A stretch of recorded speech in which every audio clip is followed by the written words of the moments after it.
name is Emily Dilly, and I was referred to Dr. Edgar Hernandez by so many people across the valley. Beginning my journey with my own breast health several years ago, I lived on the west side, and the very first place I went for a scan, they said, "You need to go to the breast specialist, Dr. Hernandez." And subsequently had some other scans, other places, and didn't need anything immediate. But throughout my journey, multiple people told me this is exactly where I needed to go.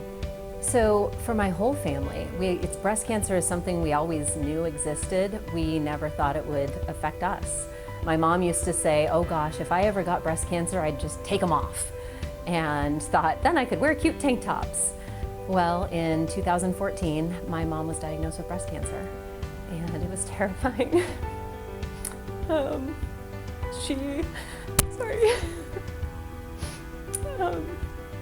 She fought really hard and had a valiant battle, was declared cancer-free, and it came back, and it was everywhere.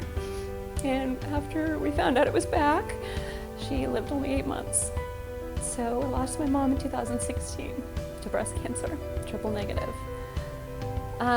Obviously that made it very real for us.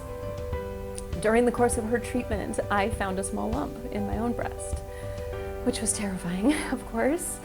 And thankfully it was nothing, but I learned that I, just like my mom, had very dense breast tissue, and that regular mammograms weren't going to be enough, that with my mom's risk, and again this is all kind of happening simultaneously, I was going to need more intense exams every 6 months, either a diagnostic mammogram or an MRI. Every time I went in, they found something they had to look at more closely. So I was on that roller coaster for a couple of years up to and after losing my mom. Dr. Hernandez was amazing. Everything that everybody raved about, he was so kind, and he listened, and he, throughout the whole process, said, "This is you, your choice, your life, and I am here to support that. I can give you information, but this is for you to make a decision about." And by the time I did come to him, I had mostly decided in my mind that I wanted to have a preventive mastectomy. And I couldn't do the every 6 months waiting, and every time I went in it was scary, and then they'd find something and then they would do a biopsy and there was nothing, but it was going to be another 6 months of just waiting and watching. And he said, "Yeah, you could continue that, watch and see," and a lot of people do. But if you want the surgery, then I will support you. We will get it taken care of. Certainly there's a case to be made for insurance to cover it based on my family history and my own, and we'll do it. And I'm so grateful for his support. I actually had talked to other surgeons, and they tried to talk me out of it. Where just people thought, "Oh my gosh, that's only something that Angelina Jolie does." And I am here to tell people that it's not. It is taking control of your own health and making the choice that once you get that diagnosis, a lot of those choices are out of your hands. I feel so lucky because I've actually had the chance to talk directly with two other women, one who was a watch and see and one who was having a mastectomy because of breast cancer. And they both came to me since my surgery, and I was very public with my journey and shared through social media and stories to kind of document the process and hopefully be a resource for people.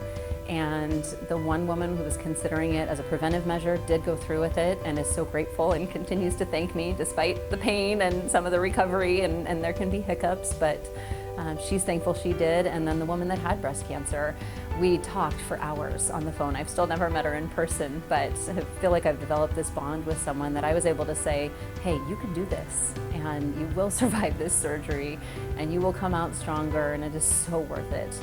So I have participated in pageants over the years, a long time ago. The last one I did was 10 years ago, and I actually was lucky enough to be Mrs. Colorado, United States 10 years ago. I thought I was done, hung up the heels and living my life.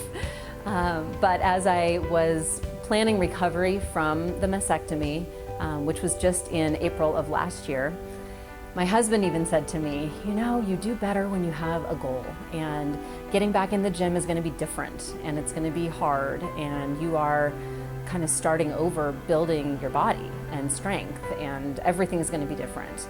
what if you competed in a pageant again? And kind of use that as your own carrot, but also a wonderful opportunity to share the story and the journey.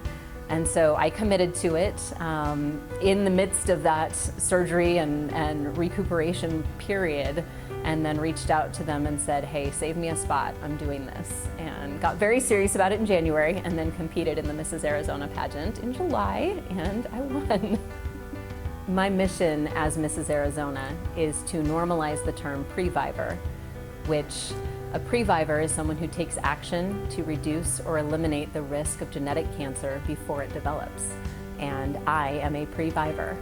So I am working with the American Cancer Society and making strides against breast cancer to add previvor to their survivors, thrivers list. This last Saturday I was invited to the Phoenix Mercury Rock the Paint game and held the American flag as the national anthem was played. What a moment.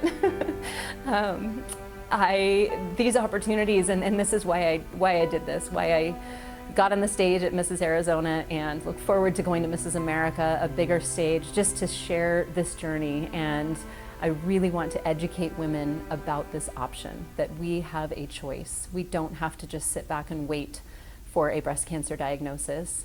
Part that I didn't share is the pathology that came back from my mastectomy. Dr. Hernandez let me know a week after surgery it revealed precancerous lesions that would have been breast cancer within a year. So today, I would be fighting breast cancer if I hadn't made this choice.